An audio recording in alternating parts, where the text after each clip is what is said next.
राज्य शासनाकडून राबवल्या जाणाऱ्या मुख्यमंत्री माझी लाडकी बहीण योजनेअंतर्गत पात्र महिलांना दरमहा 1,500 रुपये दिल्या जाणाऱ्या हप्त्याबाबत मोठा संभ्रम निर्माण झाला आहे। ई-केवायसी करून देखील अनेक महिलांच्या बँक खात्यात अद्याप अनुदानाची रक्कम जमा झालेली नाही। त्यामुळे सर्वत्र नाराजी आणि चिंतेचे वातावरण आहे। मात्र संबंधित सर्व महिलांना दिलासा देणारी माहिती आता समोर आली आहे।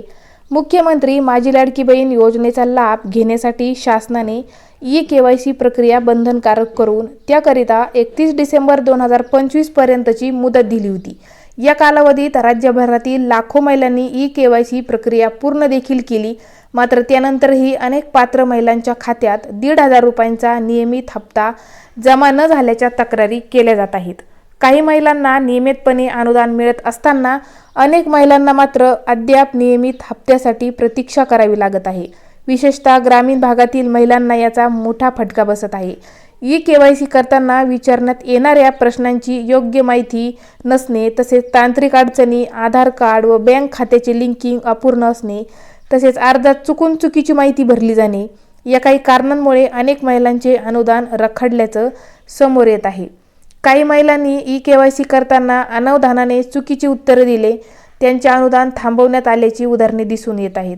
हप्ता वेळेवर जमा न झाल्याचे लक्षात येताच महिलांनी महिला व बाल कल्याण विभाग तसेच तहसील कार्यालय तसेच संबंधित शासकीय कार्यालयाकडे धाव घेण्यास सुरुवात केली। मात्र अनेक ठिकाणी स्पष्ट व समाधानकारक उत्तर मिळत नसल्याने महिलांच्या जीवाची आता घालमेल वाढली आहे। सर्व अटी पूर्ण करून देखील जर अनुदान मिळत नसेल तर आम्ही न्यायासाठी कुणाकडे दाद मागायची असा सवाल आता महिलांकडून उपस्थित केला जात आहे। दुसरीकडे संबंधित विभागाकडून तांत्रिक पडताळणी सुरू असल्याचे सांगण्यात येत आहे। ई-केवायसीतील त्रुटी दूर झाल्यानंतर पात्र महिलांच्या खात्यात अनुदान जमा करण्यात येईल असं देखील स्पष्ट करण्यात आलं आहे। याच पार्श्वभूमीवर शासनाने तातडीने स्पष्ट मार्गदर्शन करावे, तांत्रिक अडचणी दूर करण्यासाठी गाव पातळीवर विशेष शिबिरे आयोजित करावीत, तसेच कोणतीही पात्र महिला अनुदानापासून वंचित राहू नये याची काळजी घ्यावी, अशी जोरदार मागणी लाभार्थी महिलांकडून करण्यात येत आहे। महिला व बाल कल्याण विभागाकडून मिळालेल्या माहितीनुसार ई-केवायसीतील त्रुटींमुळे अनुदानापासून वंचित राहिलेल्या महिलांचे अर्ज स्वीकारण्यात येत आहेत। सर्व अर्ज मंत्रालयात पाठवण्यात येणार असून त्यानंतर संबंधितांचे रखडलेले अनुदान पूर्ववत सुरळीत होऊ शकणार आहे।